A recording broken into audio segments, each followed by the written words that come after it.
Today, we're going to be going over something that has been long requested and often requested, a step-by-step leveling guide for new players, for veterans, for anybody that's creating a new character and is wondering what order they should do things in and what things they need to make sure they don't forget. What things you need to make sure you're doing between 1 and 10, between 10 and 45, between 45 and 50, and 50 and 160. If you do these things in the order that I mentioned, all of these various forms of progression are going to happen passively while you're playing the game because you took the time early on to pick them up. That way, when you need that type of currency, whether it's transmutes or undaunted keys, when you hit 160, you'll have them ready to go. You'll be able to craft those amazing sets that are going to make your character really shine. Okay, so let's start right from the beginning. And this is a little bit different than the previous years because they have changed the new player experience. So now when you create your character, the first option that you will be given is to skip the tutorial. If you don't get this option to skip it, or if you choose to play the tutorial, that's great. It's just going to teach you the basics of combat. And if you're a new player, it's probably a good idea to play through the tutorial. You'll go through a little zone in an area and you'll do a short quest until you get dropped out into the section I'm about to spawn into right now. So for the sake of time in this video, I'm going to skip the tutorial, which is going to see you spawn in your faction starter zone. This is just like it was way back in time when the game first launched. So for this faction, we spawn on this little island right here called LUCKYGHOST. Oh my God, I just noticed that they added the names of the zones to the map. I have been asking for this so long. Oh, this looks fantastic. Well done, Zos. Well done. I am so happy right now.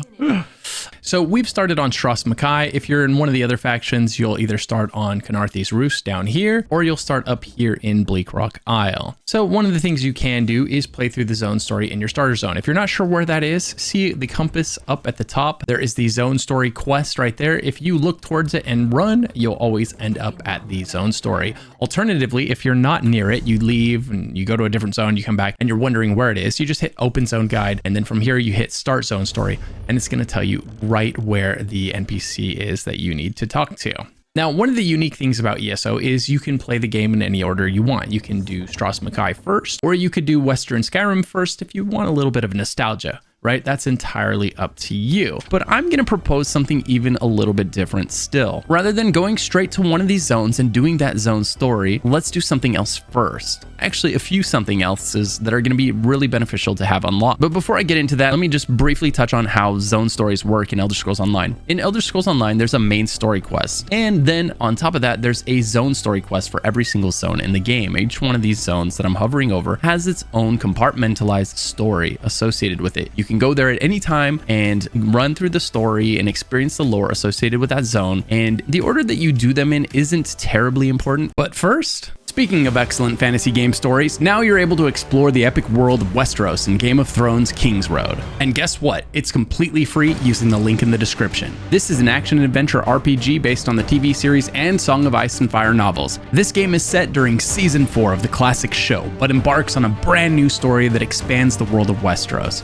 You'll enjoy epic combat and deep character progression. You can play it on your PC or from the comfort of your phone, on the couch or on the go. With seamless crossplay and cross progression, you'll be able to explore Westeros and its iconic locations like King's Landing, Castle Black, High Garden, and of course, The Wall. Navigate the complex political landscape and build relationships with key characters like Jon Snow, Roose Bolton, and Cersei Lannister. Enjoy the class-based combat with classes like Knight, Sellsword, and Assassin. Fight against massive ice spiders and Ironbreak Griffins, either alone or in a group in the Altar of Memories. So what are you waiting for? It's time to head back to Westeros to team up with the likes of Lord Varys and Jon Snow. Just click the link in the description below to download Game of Thrones Kingsroad and play for free right now on your PC or on your phone or both. Thanks for listening. Now let's get back to the video. As I was saying, it's not important what order you do the zones in. However, there are some benefits to doing them in order, or at least in the order that they were released, because you do meet characters on the beginner islands that transition into some of the faction zones that will later even end up in some of the expansion DLC content. And if you met them early on, they're going to be more meaningful when you bump into them later. You're going to have that relationship, and you might even have some extra dialogue options. These dialogue options aren't going to result in better rewards rewards or even loot that you wouldn't have otherwise got. They're purely just different ways of handling the same conversation. They might reminisce on your past experiences together, or it might be a little easier to get them to trust you because you've done something together in a past zone. You can either do these zones out of order or in order. That's completely independent of what I'm about to tell you. And I'll give you a link to doing the zones in order. It'll show you which zone you should start in and which zone you should go from there and from there and from there. It's a nice little guide for those that are interested in soaking up the lore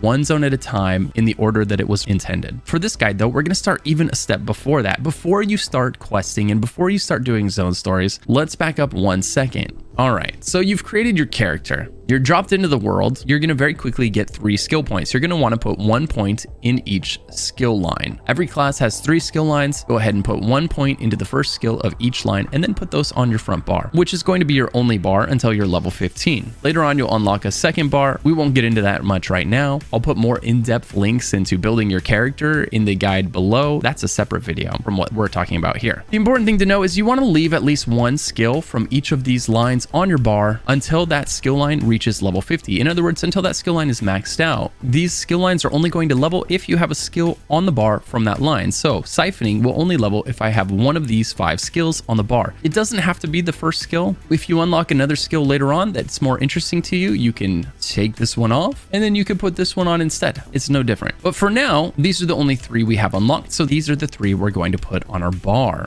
We're also going to unlock a weapon skill line. Weapons will level up as long as you have them equipped while you're killing things. So you can open up your adventurer's box and you can grab the staff if you want to level up a mage, or you can leave the 2-hander equipped if you have that equipped. I want this character to be a mag toon and I want to use magica abilities. So I want my staff out and I want to unlock that line. In order to unlock the staff skill line, I just need to kill something with my staff out. So I'm going to go kill a wolf here real quick with the staff out. There's 2 of them, so we're gonna have to end both of them. That's okay. All right, there we go. We unlocked the staff. We actually leveled up a couple abilities as well. Now we have the staff here because we killed something with a staff equipped. That's all you have to do to unlock a skill line, whether it's armor. If you want to unlock an armor skill line, you have to wear 3 pieces of that weight of armor. So if you want to wear medium on a stamina toon, you got to wear 3 pieces of medium to unlock that line. The more pieces you're wearing, the faster that line will level. Same thing with the destruction staff or any weapon line. The more of these abilities you have on your bar, the faster this will level, which means the faster you'll unlock the passives and the faster your character will start to get stronger. However, it's a balancing act, right? Because you want to level up your class skill lines as well. So you want to leave at least 1 ability from each of these lines on your bar so that all 3 of your class lines get to 50 so that you can tap into all of your class passives in all 3 lines. Elder Scrolls Online is a game where you are made stronger by the sheer number of passives that you're unlocking. No one passive is going to turn you into a god, but the sum of all of the passives ends up having quite a huge impact on your overall strength. So you want to tap into as many as you can and get them on your character.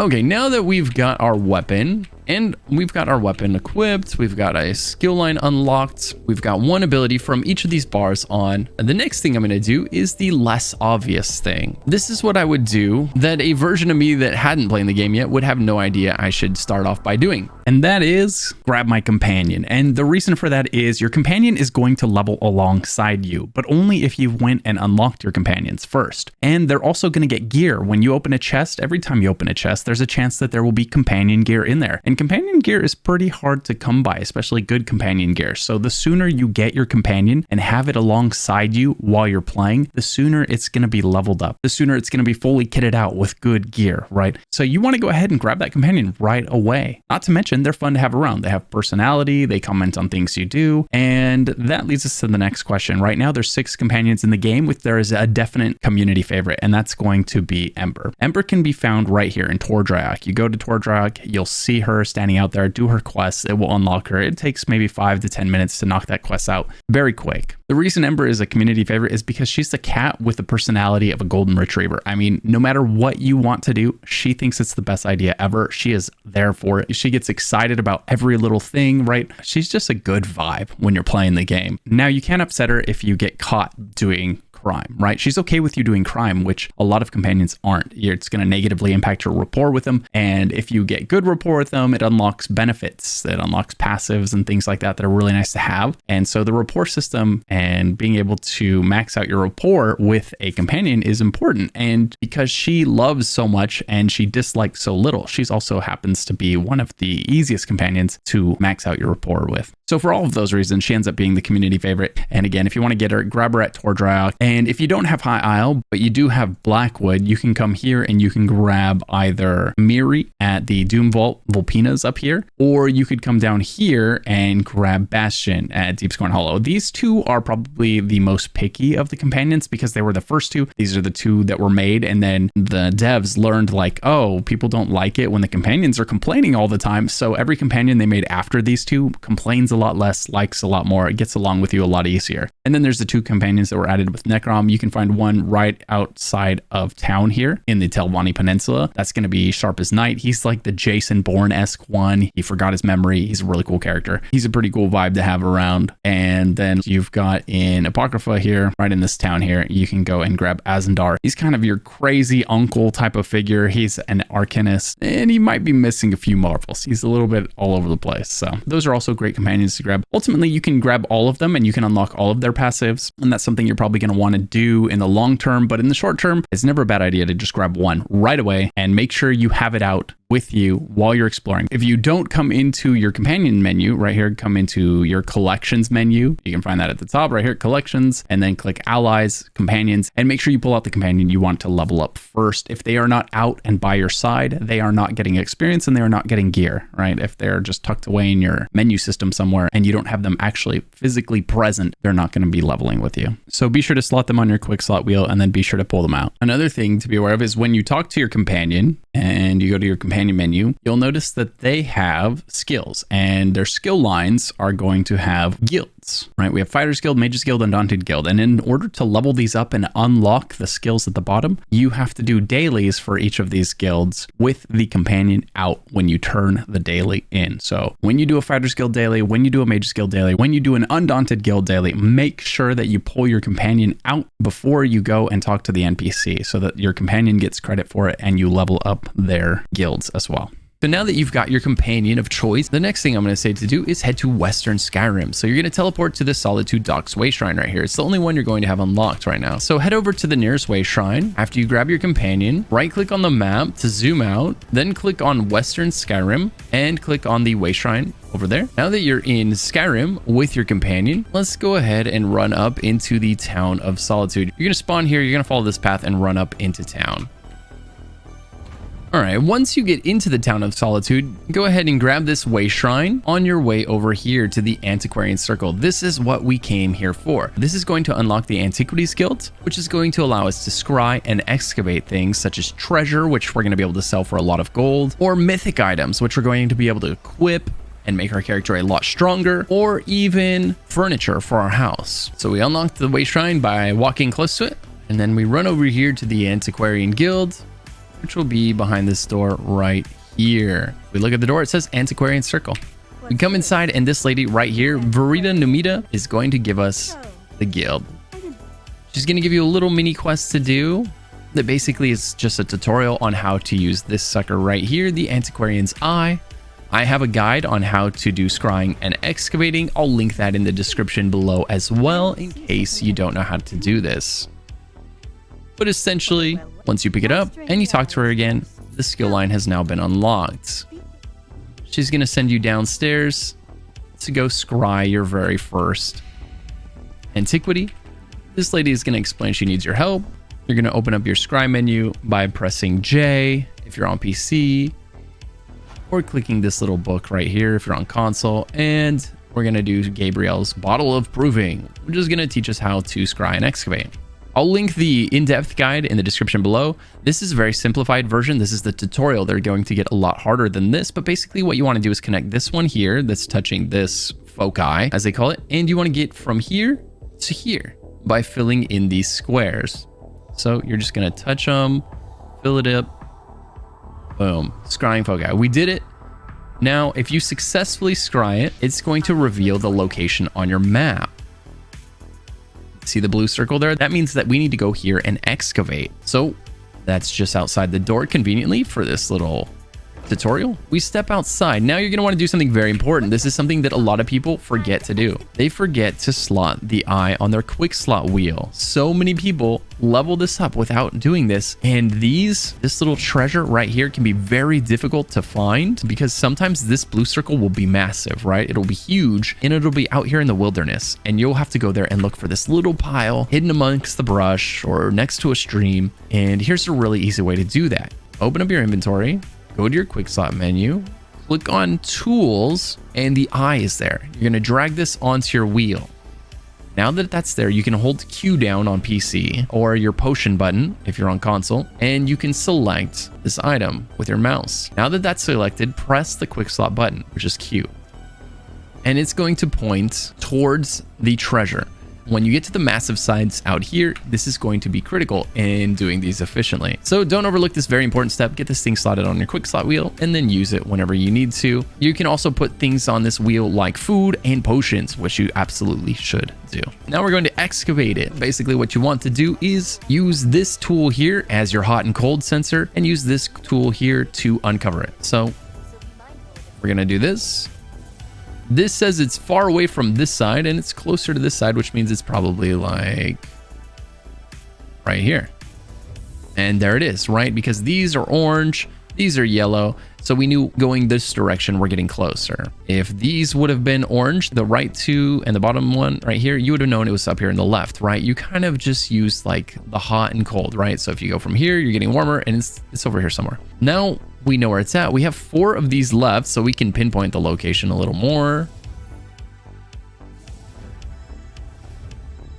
Okay, so we know it's like roughly a rectangle in this area right here. More often than not, it's going to be a rectangle of some sort, either going left to right or top to bottom. Sometimes for higher level scries, it will go diagonally.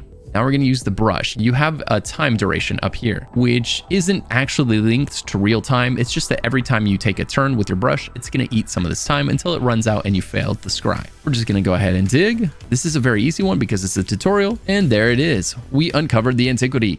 Easy. Now there's bonus treasures hidden in this table somewhere. The more dirt you uncover, the more likely you are to discover the bonus treasures that sell for a little additional gold. So start with the shallow areas and hope that you find the treasure. Again, I have a written guide that goes into great detail and a video guide that are linked in the description below. Go refer to that for a much more thorough guide. This one is going to be more topical just to kind of keep this going along so we can move on to the next topic. But once you get into scrying and excavating, check out those guides. They're going to be essential for maximizing your gains on these systems. All right, we'll turn in the quests. Okay, now we've got our companion from Blackwood. We've got scrying and excavating from the Skyrim expansion. The next one that I would consider getting is the Sigil Guild for a couple of reasons. One, if you're a magic attune, if you're going to be a mage, it's got some really nice skills that are very powerful and very useful to have on magic attunes. Now, if you're not a magic attune, it's still useful to get at least level 1 of the Sigil Guild because that's going to unlock the Sigil Troves, which are these loot bundles that you can only see if you have level 1 Sigil Guild unlocked. You will not be able to see these until you unlock it. They're one of the most lucrative nodes in the game that you can open up. To unlock the Sigil Guild, what you're going to do is zoom out on the map and we're going to look at Somerset, and we would click on the Shimmering Way Shrine and travel there. Once you land at the Shimmering Way Shrine, the quest basically presents itself to you. This guy right here has the main story quest for Somerset, and in order to unlock the Sigil Guild, you have to do the first quest for the main story quest until it takes you to the zone of Artaeum. So you'll just follow this quest until it eventually takes you to this zone here. Once here, you'll go into this building. You go down a portal and there will be an NPC inside with a quest for you. If you pick that up, it will be the quest to unlock the Sigil Guild. I will put a link in the description for the full step-by-step guide on how to unlock and level up the Sigil Guild for your convenience. Okay, now you have your companion, you have scrying and excavating, you have the Sigil Guild. I would also pick up the Mages Guild and the Fighters Guild and the Undaunted Guilds. So we're going to teleport to a base game zone that everybody has access to. And again, if you don't have access to any of these zones or any of these items that I'm talking about, that's okay. None of these are required. They're very useful to have if you do have access to them, but if you don't have access to them, it's not the end of the world. If you don't have access to any of those chapters, you will have access to this next step. Everybody can do this. This is base game content now. We're going to zoom out on the map and we're going to go to Daggerfall Wayshrine up here. Now, once you land here, if you haven't already talked to the hooded figure, they will appear to you.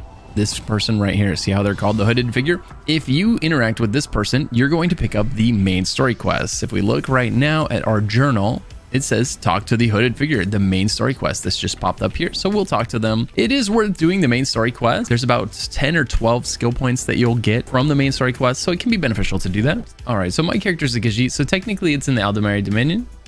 So I've come here to unlock the Fighters Guild and the Mages Guild. Okay, so we're going to head into the Fighters Guild, and inside you'll be able to find your Fighters Guild representative. Go ahead and talk to him. He's going to tell you about the guild. You can spam through it if you'd like, or listen to the lore. And at the end of it, he's going to give you the Fighters Guild skill line. So now that you've gone to the Mages Guild, grab that skill line and come here to the Fighters Guild and grab that skill line, you will have both the Fighters Guild and the Mages Guild unlocked.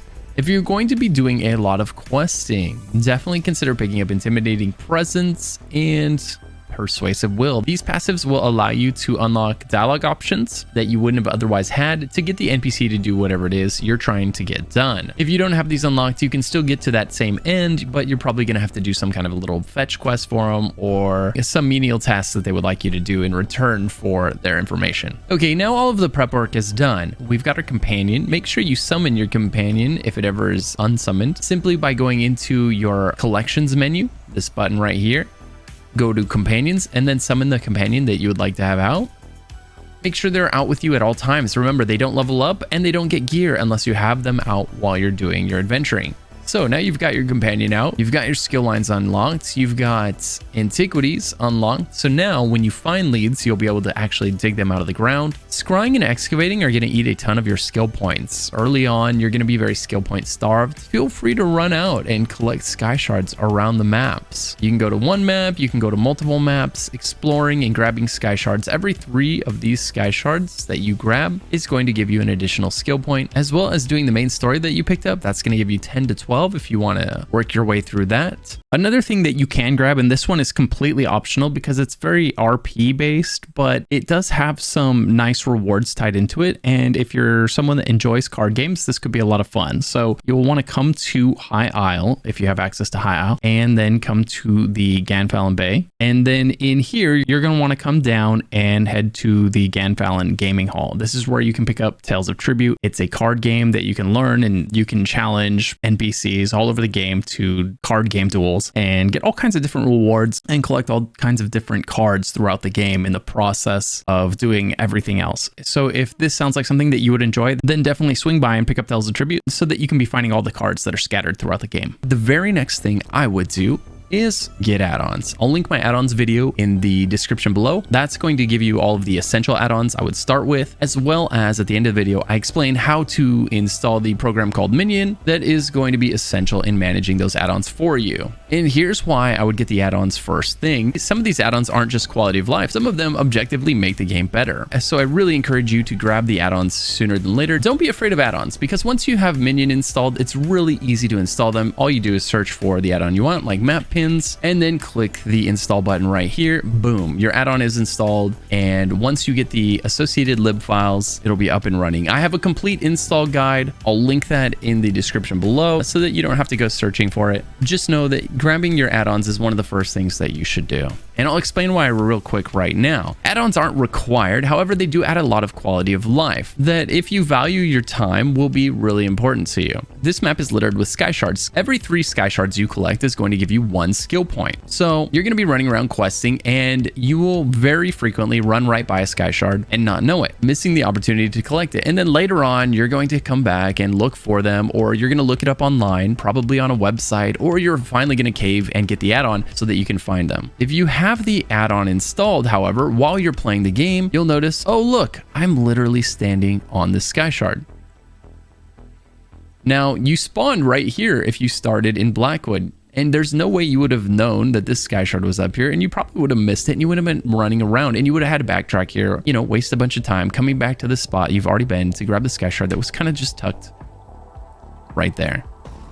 There it is. If we run up this hill, we'll go grab it, right? And so this add-on is very handy. It's going to let you know when you're near something important like that, so you can pick it up while you're there, as opposed to having to make another journey back to that location to grab it. This is just one example of how incredibly useful add-ons can be. The same is said for lore books, which are essential for leveling up your Mages Guild line. We can turn that on, and anytime we're near a lore book, which are even harder to notice, we can pick them up. Otherwise, you'll be running back, spending a lot of time running over areas you've already been to grab something that you already stood next to and just didn't see. So if you're on PC, definitely consider getting add-ons first thing. But right now is the time at which you kind of get to choose the path that you take in this game, what you want to focus on, right? You've unlocked your scrying and excavating, you've got all your guilds, so these can level up now. When you find lore books, this will level up. Whenever you destroy a dark anchor or kill Daedra, your fighter's guild is going to passively level up. When you get to the point where you're doing dungeons at level 10, we're going to get into that next. This is going to level up your Undaunted guild. So if you went and did these straight away like I did, you're only going to be level 3 or 4, and that's just experience that you got on your way to this point, basically by unlocking new locations. Now you're free to do whatever you want. You've got all of the best skill lines and the companions unlocked from the newest chapters in the game, and those are going to level with you as you level through the base game content or whichever chapter zone you want to go to. If you want to go to Skyrim, you can now go to Skyrim and you can pick up the zone story here. Simply to do the zone story in Skyrim, all you have to do is click on the zone of Skyrim's map and then click open zone guide and then say start zone story, and the map is going to zoom in and it's going to show you where you would go to pick up the zone story. So you'd go back to this Solitude Docks Way Shrine that we went to earlier, and you'd pick up the quest from the guy right here. It's on your map marked there, so you can get that started.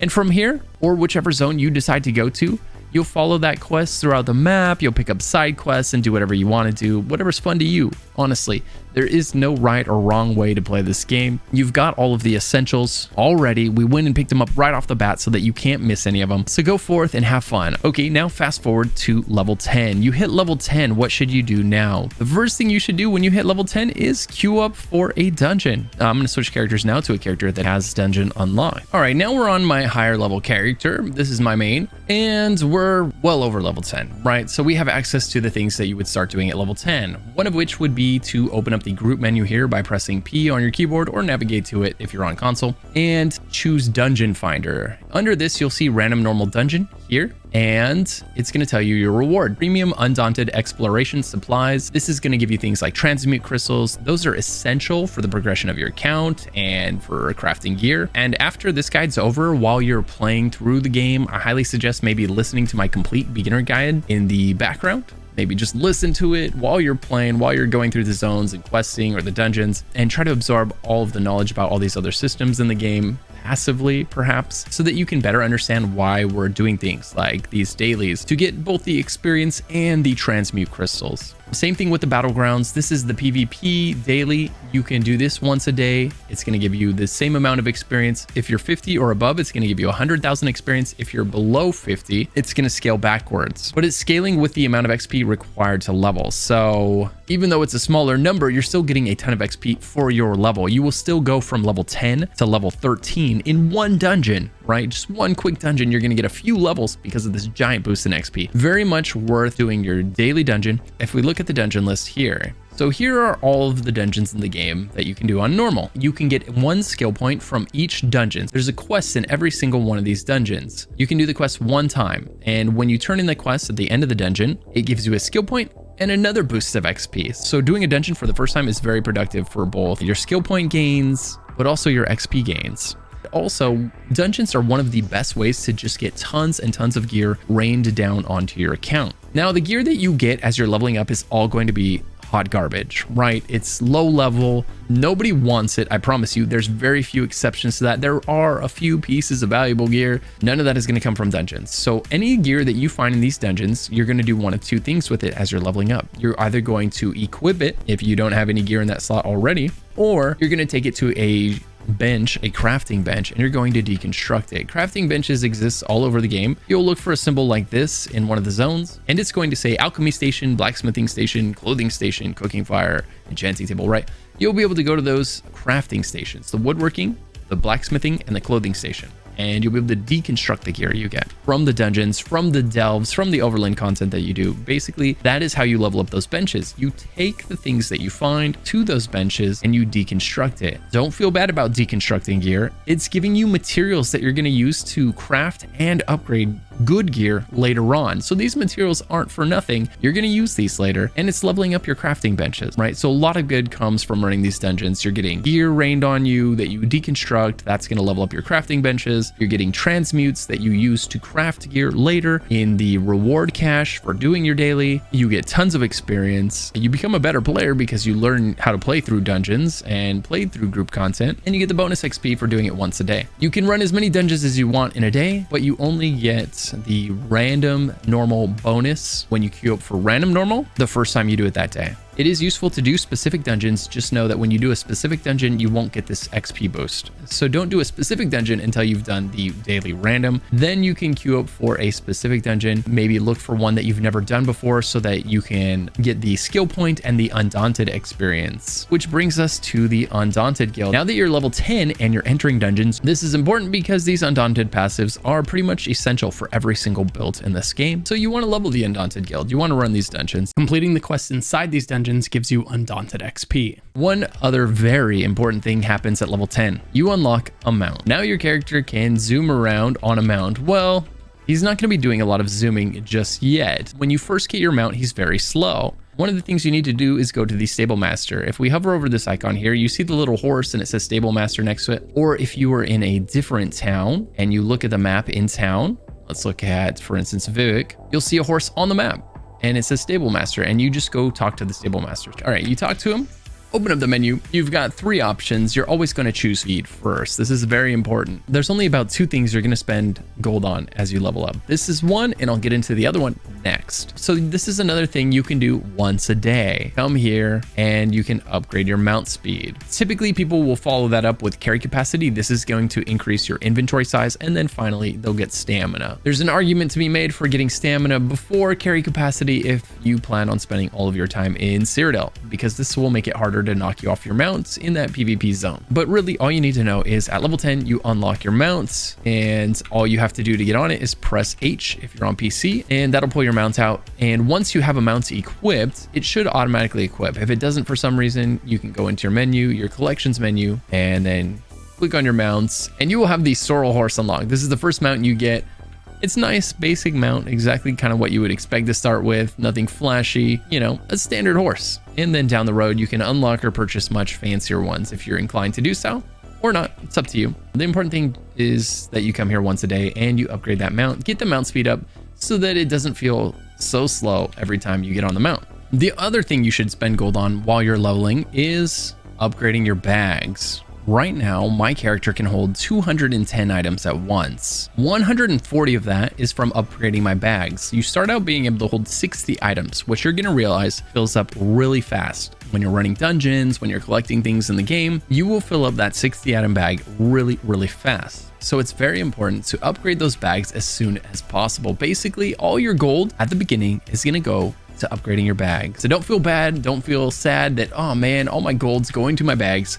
This is something you will use for the rest of your character's career. It's not a waste of money. You need to do it, and you might as well do it right at the beginning. So look for the pack merchant in the zone of your choice. If you hover over these symbols in your zone, you'll find one that says pack merchant. In Blackwood, it's right here. You can see there it says pack merchant Yaxi Tulm. So if you come over to him, you'll be able to open up this menu and he'll say, hey, I need a couple thousand gold and I'll increase the size of your bag. Initially, your bag will be able to hold 60 items. Once you upgrade it, it'll be able to hold 10 more. And you can upgrade it 10 slots at a time, all the way until it can hold 140 slots. So you can get up to 140 slots by upgrading your bag here at the pack merchant. Then you can add another 60 slots to that at the Stable Master by upgrading your mount. And then there's 10 additional slots that you can purchase in the Crown Store by purchasing a specific type of pet.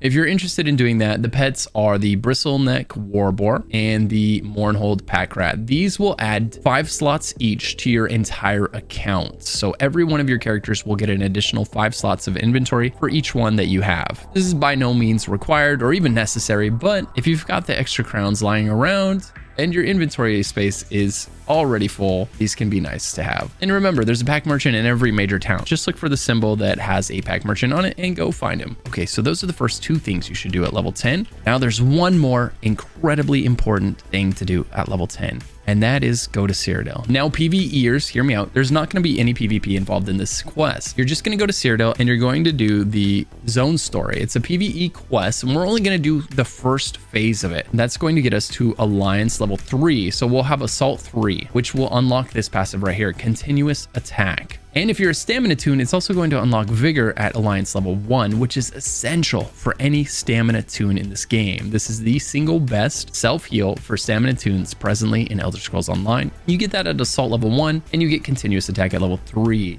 They did make a change here. Now you get 15% at level 1. Every single character in this game should have this passive. That is a massive increase in your speed. Trust me, the second you put the point in this passive and you get on your mount, you'll be praising the heavens, thanking the gods that you listened to Lucky and went and got this one right away. It's going to make you move so much faster, get everything done so much faster in this game. So to get there, all you're going to do is open up the Alliance menu. That's pressing L on the keyboard. Then you're going to look for any low pop campaign in Cyrodiil. We don't want to go to one where there's a lock, right?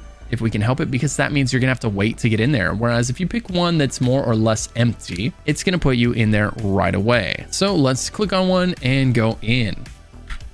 Okay, so now you've landed in your faction's zone. The map of Cyrodiil is broken into 3 factions.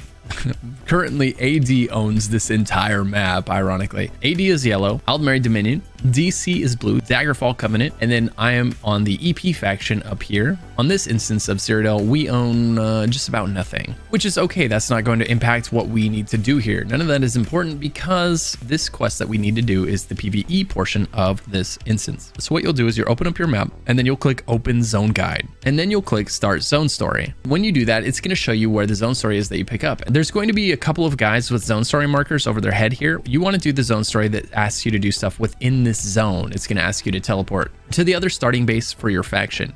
Every faction has 2 starting bases that cannot be taken by the enemy. This one here and this one here for EP. If you're AD, it's these bottom 2. And then if you're DC, it is these far to left. That is why AD has taken pretty much everything except those, right? AD could take this one and this one if they wanted to, but they could never take these 2 back zones, which is why no matter what's going on the map, we're not going to be affected by whatever AD is doing here or the other factions. So you're going to pick the quest up, then it's going to tell you to go to the other one, and then maybe it's going to tell you to go back to the one you started at, and ultimately it's going to teach you how to use a ballista, a catapult, right? Go through that quest. When it asks you if you want to skip your training, say no. Make sure you do not choose. Go through the dialogue on the zone story very carefully. If you spam, you might skip through it, and when you finish this quest, you won't get all of the same amount of AP. You'll only be level 2 in the Alliance instead of level 3, which means you won't unlock this passive right here. You'll have to go do a battlegrounds or 2 to get the missing AP in order to get this passive, which isn't the end of the world. It's just an extra step that you didn't have to take. So there you go. You just come to the zone, you open the zone guide, you click Start Zone Story, and you follow it until you go do your catapult training and then turn in that quest, at which point you will have Alliance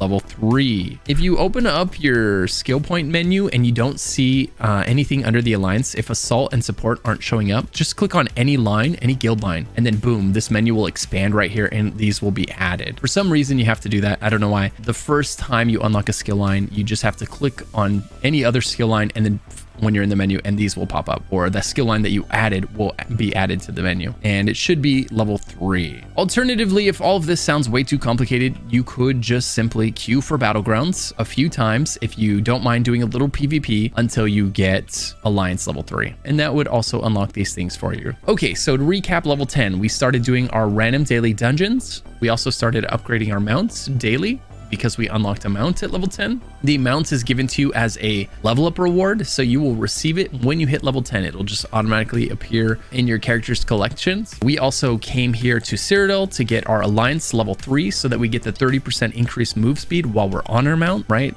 The quest takes maybe 5 minutes and perhaps maybe 10 minutes if you've never done it before, right? The first time you're kind of fumbling around looking for where you're supposed to go next. One very important thing about doing quests in this game that is worth noting, if you click on the quest you're doing, like for instance, if I clicked on this quest in Rivenspire and I press M after you click on it, open up your map from this screen, right? Make sure your journal's open, click on the quest you want to do, then click map. and the map will go directly to where that quest is located. You can zoom out and you can see, oh, I need to go to Rivenspire, and then it's here in the south of Rivenspire. Same thing in Cyrodiil. When you're doing this quest in Cyrodiil, click on the quest, right? And then click M. It will show you in Cyrodiil where you need to go, whether it's up here, or if it's in the same instance as you. And it's probably going to ask you to go to the shrine, right? And teleport to the other starting base, just so you know how the teleportation system in Cyrodiil works. It's basically a little tutorial on that. The sum of it is you can teleport anywhere there's a green line connecting. If the line is connected, you can teleport to that place. If there's no line connected to it, you can't. This is under attack, so the line is gone. Even though we own it, you can't teleport there. The line is here. We could teleport here. We could even teleport here. And yellow, we can see their line is connected all the way around. They can teleport all the way up here, all the way over here, all the way over here. The line's not connected to this one for yellow, so they wouldn't be able to teleport to this base. Likely because our team stole the resources around it, and if all 3 resources are owned by an opposing team, then you lose the ability to teleport to that keep, even though you own the ones next to it, okay? But we won't go too deep into all of that here right now. Just know that if you press J and you click on the quest, then you press M, it's going to show you where you need to go next. Very, very handy for questing in Elder Scrolls Online, if not essential. After you've done these things, now you can continue doing all the dungeons if you want. You can queue up for any dungeon that you have unlocked. You could do Fungal Grotto 5 times if you enjoy it, or you could do Spindle Clutch and Fungal Grotto, or you could go do Banished Cells. And then as you level up, you'll unlock more and more of these dungeons. Down here, the DLC dungeons are going to start at Black Drake Villa being the first DLC dungeon on the list. And you'll notice that at this point, the dungeons start going alphabetically. These are the DLC dungeons. These are the dungeons that have been added later in the game. They are harder. You can't do these until you get to level 45 on normal difficulty. And in veteran, you can't do them until you hit level 300 CP. So you won't be able to do these until 45. These will unlock as you're approaching 45, and I highly encourage you to do every single one of them at least one time. Running them is going to do things like fill out your collections. Whenever you find gear in there and then you deconstruct it, it's going to be added to your collections menu, right? And anything in this menu you can craft later on. So if that set ends up being a set you need because the build calls for it and you've already found that gear and deconstructed it, well, guess what? Now you could craft that gear, right? So dungeons are so important to run because so many of these sets, so many of these monster helmets are going to become essential. So many of these gear sets are going to be essential for making your character stronger. You know, the meta is going to constantly change and you never know which set ZOS is going to buff next and bring into relevance. And you'll be really happy if you've already collected a bunch of that set and you can just go craft it at a crafting station on a whim. For more information on how to use the transmute station to craft gear as I'm describing, be sure to check out my complete beginner's guide and just click on the timestamp that says transmutation station. Again, I'll have that complete beginner guide linked in the description below, so you can listen to it after this if you want while you're playing the game, just to kind of absorb some more of this more in-depth knowledge. Oh, one other thing that's worth noting is that while you're here in Cyrodiil, there's going to be 2 zone quests that you could do, right? Which is a little confusing because one of them, when you press J and then you press M, right, it's actually going to take you to this zone here, Imperial City. One of these zone quests is going to try to take you to Imperial City. You don't want to do that one. You can go ahead and abandon that quest. Just right click on it and click abandon, and that'll get rid of it for you if you happen to pick that one up. That's a detour you don't need to take right now. You can do that at some other time if you want, but it's not going to be the most efficient way to get yourself up to level 3 in Alliance. And you'll be happy to know this is everything for level 10 through level 45. There's nothing new that you need to worry about adding into your routine between 10 and 45. Just make sure you do your random normal dungeons, do your mount upgrades, you're deconstructing gear to level up your benches. You've got your abilities on your bar. Remember, keep one of these abilities from each of these skill lines so that you're leveling all 3 of these up so that they all get to 50 and you get to take advantage of all of the passives lying within. And then when all 3 are 50, you can take those abilities off and only slot the abilities that your build is calling for. Make sure you're upgrading your bag anytime you have enough money to do so. And then once you get to level 15, you're going to unlock your back bar. You can see here, I can switch between my front bar and my back bar. The important thing to know is at level 15, you will unlock that back bar, which means in your inventory, you'll need to put a weapon back there. Until you get an arena weapon, you're gonna wear whatever set you're wearing on the front bar. So if your front bar weapon is Medusa, your back bar weapon will be Medusa as well. If your front bar weapon is Julianos, your back bar weapon will be Julianos. And then when you get your Maelstrom staff or your Maelstrom bow or your BRP daggers, right, you'll put those back here later on. But that's way down the road. That's probably CP 160 plus before you need to worry about that. And that's going to be everything that you need to worry about until level 45. At level 45, you need to make sure you have finished that Undaunted quest you picked up at level 10. Remember that quest? It said go into Spindle Clutch, or if you picked it up in a different zone, it might have said go to Fungal Grotto or something else, right? You need to make sure you went and you did that quest and you turned it in, because that's going to allow you to do pledges. You're going to want to do pledges every day starting at level 45. In order to do pledges, you will want to go to your faction zones. That would be either Stormhaven, Grotwood, or Deshaun. It doesn't matter which one you go to. This is not locked by your region anymore. Just make sure you go turn in the quest where you picked it up, and then after that you can go and do your pledges at any of these places. As an example, I'll go pick them up right now so you know what that looks like. I'm going to port to Stormhaven, which is a good time to explain how to get out of Cyrodiil. Okay, you cannot simply leave Cyrodiil. There's no easy way to get out of this place. What you have to do is go to the shrine here, right? Not to be confused. See, there's this shrine here on the map. This is not the same as the one here that you use. There's two shrines in Cyrodiil. One is to leave Cyrodiil. That's this one that has your typical shrine symbol. There's the one here that you use to teleport from one base to another. Okay, so there's two types of shrines. Make sure you come to the right one when it's time to leave. This is the only way out of here. So you're gonna click on it and then zoom out.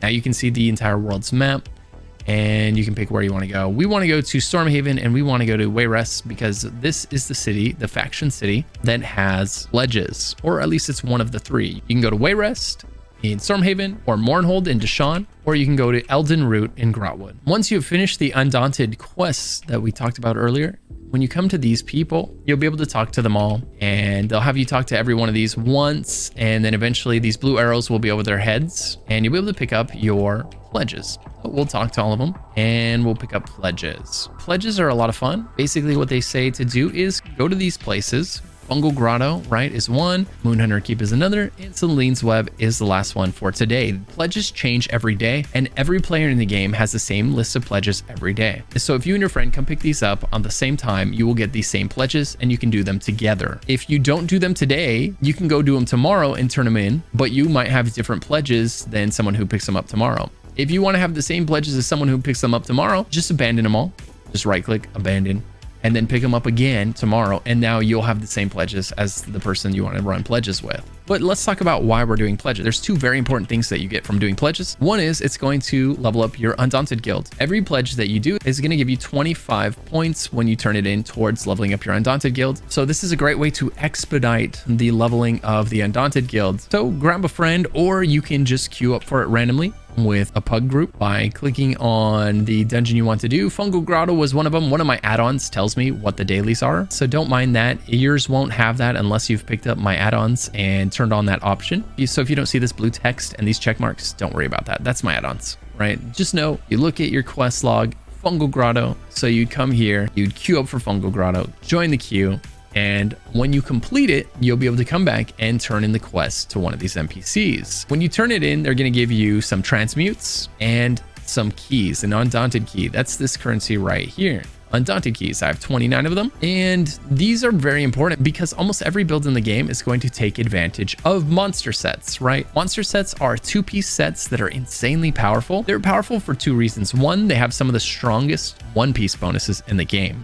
If we look at the monster set that I'm wearing right now, I'm only wearing one piece of it, the helmet. It adds 771 crit chance. That is a massive bonus to get for wearing one piece of a set, right? If I wore both pieces, I would gain Minor Berserk at all times, increasing my damage done by 5%. That's a nice two-piece bonus in certain types of content where your healer's not giving you that buff already. Essentially, the thing to know about monster sets is the helmet drops in the dungeon that monster resides in. So Slimecraw is the name of the boss that this helmet is modeled after. And so I would have to run Wayrest 1 on Veteran to get this helmet to drop. The final boss will drop the helmet regardless of which boss it's named after, and it always drops anytime you run that dungeon on Veteran. The way you get the second piece, which is always the shoulder piece, right? The second piece would be the shoulder. So if I look here, Slimecraw, here's the second one, right? It's a shoulder piece. I can put it here. Now I have the two-piece bonus. The way you get this is using your Undaunted keys that we were just talking about, okay? From doing these pledges. You get one Undaunted key from doing a pledge on normal difficulty.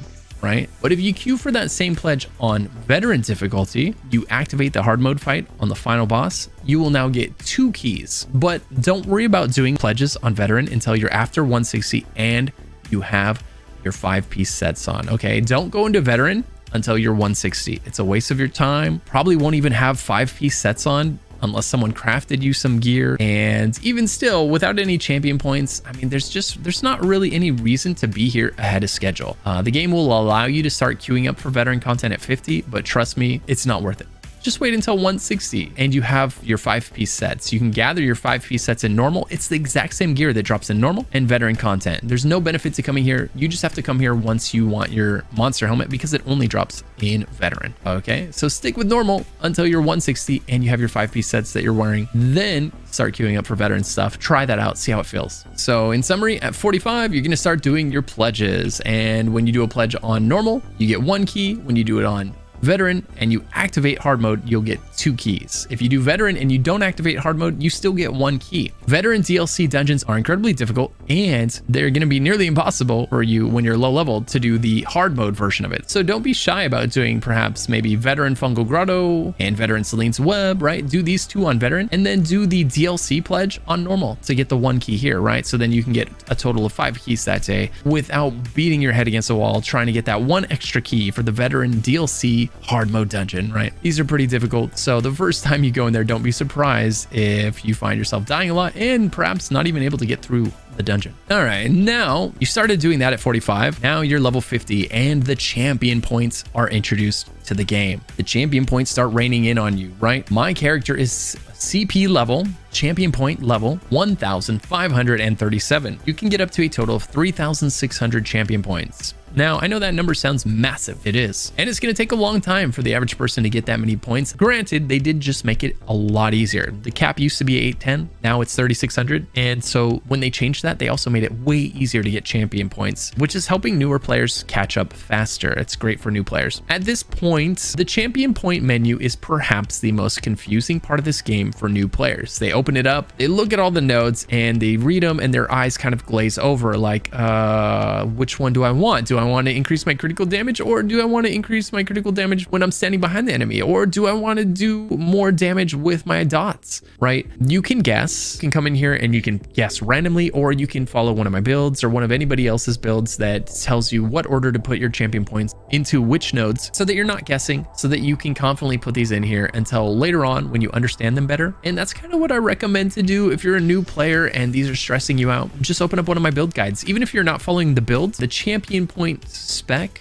should be more or less the same. Even if you're doing your own builds, right? The champion points that I tell you to put in and the order that I tell you to put them in will be 99% accurate for your build. However, if you want to go ahead and just guess and pick the nodes that you think sound cool, you know, go for it and have fun. Just know that your character could end up considerably weaker if you're not choosing the right nodes for your character. I'll put a link to my builds in the description below again, so that if you're looking for where to respec, you can do that there. And I go into much more detail about which nodes to invest in and why in that guide. Okay, so at level 50, we've got the champion points coming in and they come in fast. That first random dungeon you do will give you easily 10 champion points all by itself, right? These first champion point levels go so fast. You can get 50 in a day, easy, no problem, when you first hit CP level. So what should you be focusing on at this point? Well, I would focus on getting to CP 160 because at 160, you've hit max gear level. If I look at my gear, you'll notice all of my gear is CP 160. Even though I'm CP 1,537, my gear is level 160. That is the highest level gear goes in this game, and that is very unlikely to change unless ZOS completely reworks the gear system. It has been 160 for a very long time, and they're definitely never going to increase it. The only thing they might do is change the way that the system works completely, like a complete overhaul. But for now, 160 is the max. So when you get to 160, it's time to start grabbing your gear or crafting it if you've already found it. You know, if you found it at like level 15, now you need to craft yourself a CP 160 version of that gear at the transmute station and get yourself 5 pieces of gear, right? You want to have at least 2 5-piece sets on, maybe a mythic item or a 2-piece set instead, and an arena weapon on the back bar. This is a pretty typical setup, right? 2 5-piece sets. Usually one 5-piece set is on the jewelry and the front bar, another 5-piece set is on the body, and then the head and the shoulder will be the monster set. I'm only wearing a 1-piece monster set because I'm wearing a mythic item. This is one of those items you can dig out of the ground because of the antiquity system you picked up earlier, and they are the most powerful 1-piece items in the game, but you can only wear one at a time, and they're oftentimes very niche. Like this one that I'm wearing right now, it's only effective if nothing is attacking me, so I would never wear this while soloing, but in a dungeon where my tank has control of the boss and all of the ads, I can probably get away with wearing this for increased damage for my character. And while you're working your way to 160 to get that gear, you want to be leveling up your guilds. All of the guilds you join. The Fighters Guild, if you're a stamina toon, you should level this up. The Mages Guild, you should be leveling up if you're a magic attuned, so that's collecting lore books. You should be leveling up the Undaunted Guild by doing dungeons and pledges, no matter what type of character you are, right? So level up these guilds. You can hover over this bar up at the top, and that tells you how to level the guild if you ever forget. So make sure you're leveling your guilds, make sure you're leveling your weapon line, make sure you're leveling your class lines, right? And this is what you're doing on your way to 160, so that when you hit 160, you can focus on your gear. Make sure you're grabbing tons of sky shards, make sure you're grabbing lots of skill points in all the various ways you can grab skill points in the game. And if you've done that, by the time you hit 160, the second you get those 5-piece sets on, your character is gonna be devastatingly strong. It will be so much stronger, and the 5-piece sets you put on will be so much more powerful if you have your passives unlocked, if you've grabbed your skill points on the way, if you've leveled up these guilds on the way. That's all really going to pay off. And at 160, you're really going to start to become a force to be reckoned with. So at 160, you get that gear. And if you're interested in group content, it really opens up for you now. You can start queuing up for veteran dungeons and getting the veteran dungeon achievements. You can start doing veteran pledges. You can start doing all of the trials in the game. Aetherian Archives, Hellraw Citadel, Sanctum Ophidia, Mott, Florcage, Halls of Fabrication, Asylum Sanctorum, Cloud Rest, Sunspire, Kind's Aegis. There's tons of trials in this game. They're all incredibly fun. There's tons of gear in there, and some of that gear is best in slot gear for a ton of different builds. If you're following a build guide, it's likely that at some point it's going to ask you to go into one of these trials and collect some of that gear. So consider jumping into these trials at CP 160. I will put a link in the description below on how to get into trials and when. I have an entire YouTube video dedicated to that topic alone. Once you get to CP 300, you will unlock the veteran DLC dungeons.